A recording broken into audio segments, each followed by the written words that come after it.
Product ambayo naipenda sana Sushi na kwa nini?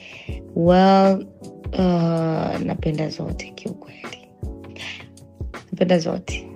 Lakini napenda sana sabuni kwa sababu imewaponyesha watu wengi sana.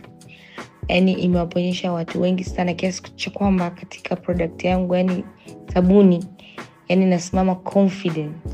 Kabisa nasimama nikiwa kifua mbele kwamba ni hii sabuni ni hatari. Napenda facial cleanser, harufu yake top notch. Napenda harufu ya serum, napenda zote. Lakini sabuni naipenda sana kwa sababu imewatibu watu wengi sana.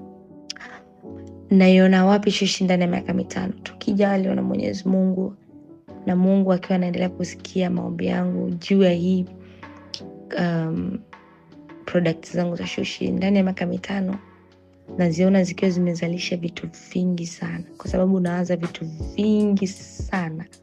Not only watu kutumia product kwenye kupaka, kuna vitu vingi tutakavyokuwa tutavileta. Kuna hadi mashine zile za skincare, yani vitu vingi tunaviwaza sana. So ndani ya miaka 5 naiona Sushi kuwa kimataifa, kuteka East Africa, kuteka Africa, hata kama sitojaliwa kufika duniani kama kina Rihanna na kina nani, because the competition is so high, but I promise myself East Africa, Sushi will be there.